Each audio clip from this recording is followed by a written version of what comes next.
Et nous enchaînons à présent avec Enjeu patrimoine, où nous allons revenir ensemble sur les propositions de l'AFG, l'Association française de la gestion financière, pour préparer l'avenir des épargnants à l'occasion de la campagne présidentielle. Pour cela, nous avons le plaisir de recevoir sur le plateau de Smart Patrimoine Éric Pinon, le président de l'AFG. Bonjour Éric Pinon. Bonjour. Bienvenue sur le plateau de Smart Patrimoine. Une discussion que nous avons ensemble au lendemain du débat avant les élections du second tour de l'élection présidentielle. Donc on ne va pas ici le commenter. En revanche, on peut remarquer qu'il y a des sujets patrimoniaux qui sont revenus dans les échanges, notamment en matière de retraite, en matière d'impôt sur la fortune, alors immobilière ou sur la fortune, ce sera peut-être l'occasion d'en reparler. Et il y a un mot qui a été prononcé très régulièrement, qui est celui de l'investissement. Ça tombe bien, c'est le sujet qu'on va aborder ensemble. Éric Pinon, à l'abord de cette campagne présidentielle et avec un nouveau quinquennat qui va s'ouvrir, quelle que soit la personne qui sera élue, qu'est-ce que le monde de la gestion financière propose pour améliorer justement la gestion financière, mais aussi le financement de l'économie? Alors, bonjour à tous, merci. D'abord, on a fait des propositions et des recommandations. D'accord. Propositions parce qu'on pense qu'il y a des choses que d'aucuns oublient parfois, on va y revenir, et recommandations parce qu'il y a des choses qui ont été faites ou qui sont en cours d'être mises en place et qu'il faut surtout maintenir. Donc on a décomposé en fait en 4 parties. On a d'ailleurs pris une option importante, là nous sommes entre les 2 tours, mais nous avions fait les mêmes propositions, c'est un travail qui a pris plus de 6 mois, à l'ensemble des 12 candidats, puisqu'ils étaient 12 au premier tour. On l'oublie, mais enfin malgré tout on les retrouvera sûrement, je dis ça parce que c'est un point important. Je rappelle que les lois sont pas faites à l'Élysée, mais sont faites en général au Palais Brongniart. Bien sûr. Pas au Palais Brongniart, justement. À l'Assemblée nationale. Pas à la Corbeille, mais effectivement à l'Assemblée nationale ou au Sénat. Et on est dans une situation où, en l'occurrence, nous voulons promouvoir 4 choses. La promotion de solutions capables de permettre à l'État d'être remplacé par du financement privé. On va y revenir. D'accord. Développer l'épargne, donc, inévitablement en action, et en particulier, comme ça a été dit par une des candidates, enfin par la candidate, on va dire c'est comme ça, hier soir, c'est de faire des fonds propres et non pas faire de la dette, puisque c'était un des sujets.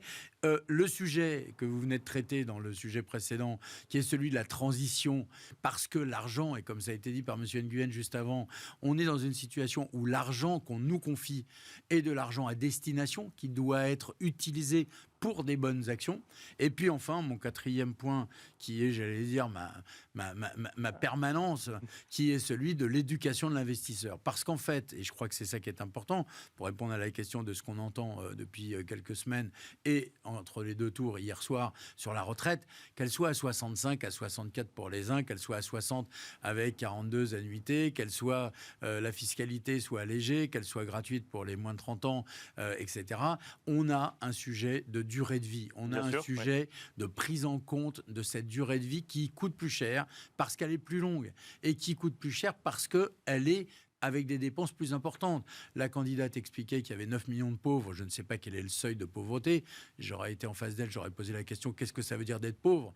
Mais en tout état de cause, on est dans une situation où l'épargne doit, à terme, et c'est bien le travail des sociétés de gestion que j'ai l'honneur de présider, d'être de l'épargne longue, de plus en plus longue, au profit d'investissements productif. Donc, il ne faut pas compter seulement sur la retraite de l'État, entre guillemets. Ce que vous dites, c'est qu'il faut que l'argent privé vienne prendre le relais, finalement, pour le financement de la retraite. Ce que je dis, et ce que tout le monde dit, alors différemment pour M. Macron de Mme Le Pen, c'est que si la vie est plus longue, ces chiffres qui sont factuels, qui ne sont pas du tout polémiques ni politiques, c'est nous avons inventé un système de retraite à la fin des années 40, après la Deuxième Guerre mondiale, où il y avait en gros 6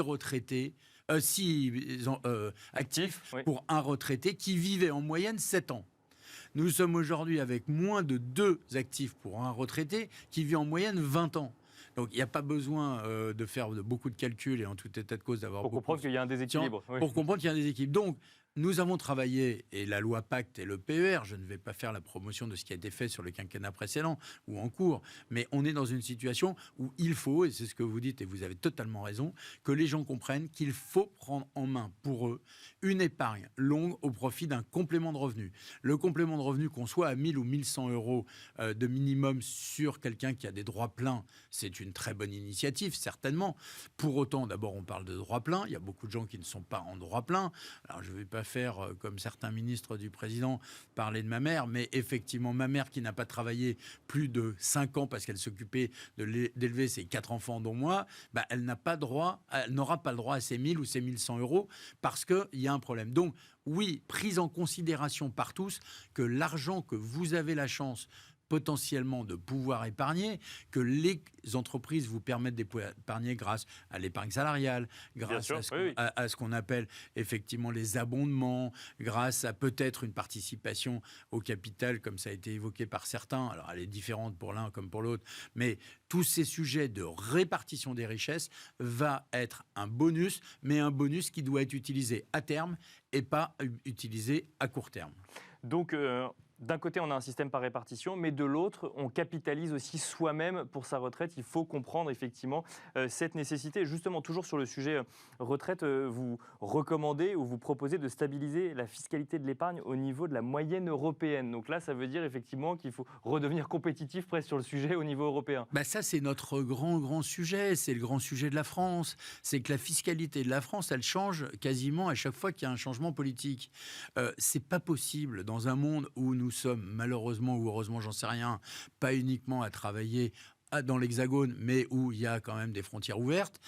Si vous avez la possibilité d'aller placer de l'argent, il y a un projet par exemple post-loi Pacte et du PER, du plan d'épargne retraite, qui s'appelle le PEPP, qui est un plan européen. Bien sûr, oui. Vous êtes dans une situation où vous avez une population, et vous en êtes un exemple certainement, parce que je suis beaucoup plus âgé, et donc où beaucoup de vos amis ont un jour une vie extérieure à la France. Bien sûr. Donc, oui. Tout ce sujet-là fait qu'il faut effectivement épargner sur le long, mais, et c'est le point important qu'on n'a pas encore évoqué, mais qui est essentiel, c'est qu'il faut épargner sur le long avec du rendement. C'est pas en augmentant, comme ça a été fait il y a quelques semaines, le livret A de 0,50 à 1%. Le sujet hier, par exemple, qui a été évoqué, c'est celui de l'inflation. Aujourd'hui, on a une inflation en France qui est relativement plus modeste que celle de l'Europe, effectivement, pour des plafonnements, entre autres, sur l'énergie. Mais vous êtes dans une situation où, allez, mettons un chiffre, 4%. On ne va pas rentrer dans la polémique qui a eu lieu hier soir sur la moyenne 12 mois, la moyenne trimestrielle, etc. Bien sûr, c'est pas le sujet. Bon, il y a de l'inflation. Il y a de l'inflation, et donc quand vous placez 1% sur le livret A, si vous avez une inflation à 4, c'est très simple de dire que vous avez une amputation de votre patrimoine, de votre capacité de dépense de 3%. Donc il faut réorienter cette épargne vers le long. Et ça, je crois que ce soit Mme Le Pen ou que ce soit M. Macron, ils sont presque tous d'accord.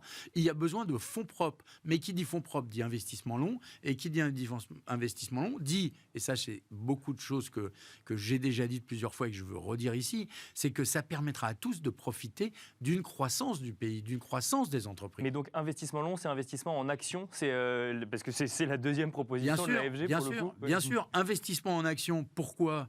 Parce que si vous êtes en dette, vous avez un double phénomène. Le premier, c'est que vous êtes que sur des rendements.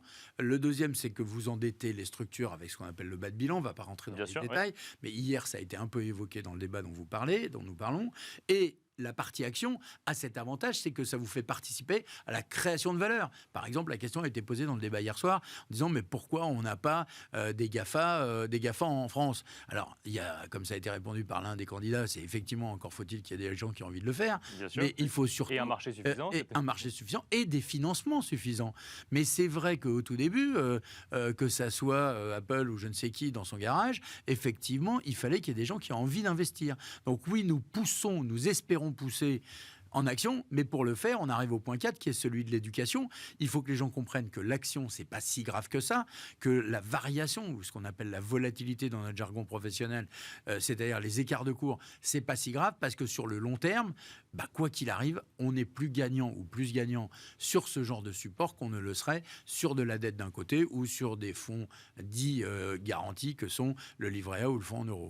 On peut peut-être continuer justement sur cette éducation financière. Alors comment est-ce qu'on peut faire prendre conscience aux jeunes et aux moins jeunes j'ai envie de dire des essentiels finalement de l'investissement, comprendre effectivement que quand il y a du risque, il y a du rendement, quand il y a du rendement, il y a du risque, que la promesse par exemple des fonds en euros n'est plus vraie aujourd'hui et leur faire comprendre en fait de la nécessité d'investir d'une certaine manière plutôt que d'une autre? Une de mes idées de toujours et une de nos erreurs actuelles, c'est d'avoir souvent un seul compte pour la totalité de l'épargne. D'accord. Je pense qu'il serait utile de pousser, grâce peut-être à des outils de fiscalisation ou de défiscalisation, comme il y en a d'ailleurs déjà dans le PEA, comme il y en a potentiellement dans le PER, mais on pourrait surtout dissocier, et je l'ai déjà dit je crois sur votre antenne, dissocier les besoins à 3 mois ou l'épargne à 3 mois de l'épargne à 3 ans, de l'épargne à 20 ans. Il est évident qu'il faut éduquer les gens pour leur dire que l'argent qu'ils gagnent, un bout, ce qu'on appelle la propension à épargner. Alors, tout le monde va vous dire, avec ce qu'on dépense et avec ce qu'on gagne, on ne peut pas mettre un centime de côté. C'est vrai et faux. Depuis 2 ans et demi où la crise du Covid a été déclarée, il y a 175 milliards d'euros, pardon, Bien sûr, oui. presque 200 milliards d'euros qui ont été mis de côté. Alors pourquoi ils ont été mis de côté? Parce qu'on n'a pas dépensé, bien entendu. Pourquoi ils ont été mis de côté? Parce que, comme ça a été dit, on a effectivement, alors en parallèle, les 600 milliards de dettes, mais on est dans une situation où, oui, il faut que les gens comprennent que le placement long a du sens. Il ne faut pas qu'il soit totalement en placement long. L'épargne ne doit pas être totalement figée sur du long terme. Mais après, faut-il commencer en CM2, en 3e ou en terminale ou en école supérieure? Moi, je n'ai pas d'avis. Mais ça doit être à l'école. Oui, moi j'ai sorti cette blague, si je puis m'exprimer ainsi. J'ai la chance d'avoir 5 enfants. J'essaye, depuis que je leur donne de l'argent de poche, de leur expliquer que l'argent de poche, c'est fait pour être géré sur le mois, en ce qui les concerne. Et puis après, quand ils vont être grands, je vais essayer, j'y travaille, de leur faire comprendre qu'une partie de ce qu'ils gagnent, il faut qu'ils le placent sur le long terme.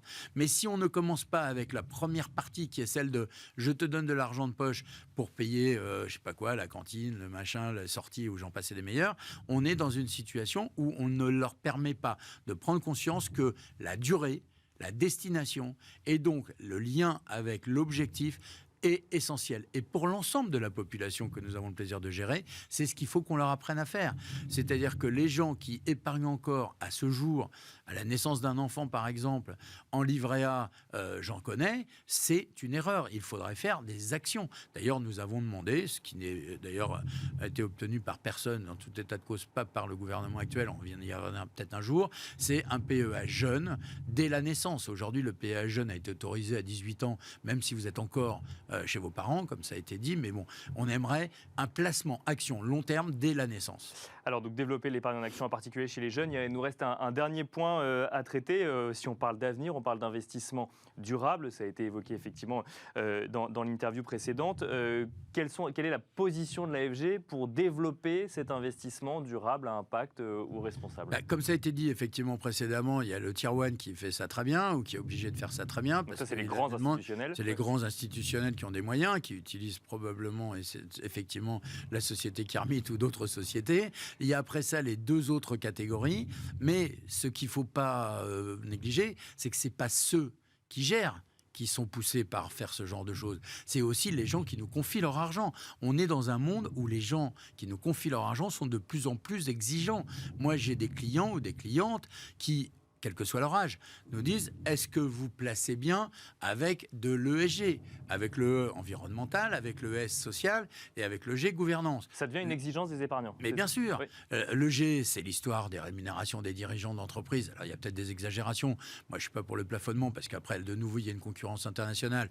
Et donc, s'ils ne sont pas bien salariés ici, ils iront se mettre ailleurs. Le S, c'est probablement tout le sujet de l'intégration, de la répartition des richesses et, bien entendu, de ces sujets de mixité, etc., sur lesquels nous travaillons beaucoup. Et pour revenir à votre question, l'AFG travaille, par exemple, on a fait un nouveau livre blanc sur la mixité, on en reparlera peut-être un jour ensemble, qui fait qu'on veut cet équilibre des genres, j'allais dire, entre l'homme et la femme. Mais je crois que ce qui est important pour répondre à votre question, c'est que ce n'est plus du greenwashing, comme on dit, donc de la peinture. C'est de la demande et de l'obligation. Après, ce qui est compliqué, et ça c'est ce sur quoi on travaille, y compris avec des sociétés comme celle que vous avez accueillie juste avant moi, c'est que ces réglementations sont en cours de construction, Bien sûr. sont en cours de mutation. Elles ne sont pas de la même façon vues par les Allemands ou les Français. L'histoire du nucléaire et du gaz, par exemple, a été un accord fin 2021 qui a permis que, oui, on finisse par dire que le nucléaire et le gaz, c'est pas si mal, mais on a eu beaucoup de travail là-dessus.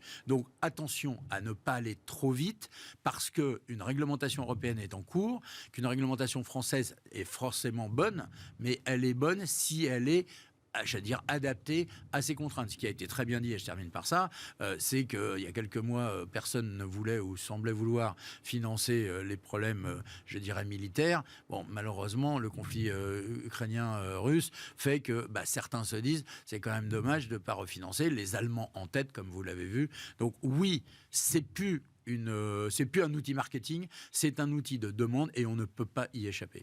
Merci beaucoup Éric Pinon d'être venu détailler sur le plateau de Smart Patrimoine les propositions de l'AFG, Association française pour la gestion financière, donc pour la campagne présidentielle, mais j'ai envie de dire pour les campagnes électorales à venir, également pour les législatives. N'oublions pas les législatives, c'est, je pense, un point important puisque les lois, encore une fois, se font plus facilement à l'Assemblée qu'elles ne se font à l'Élysée.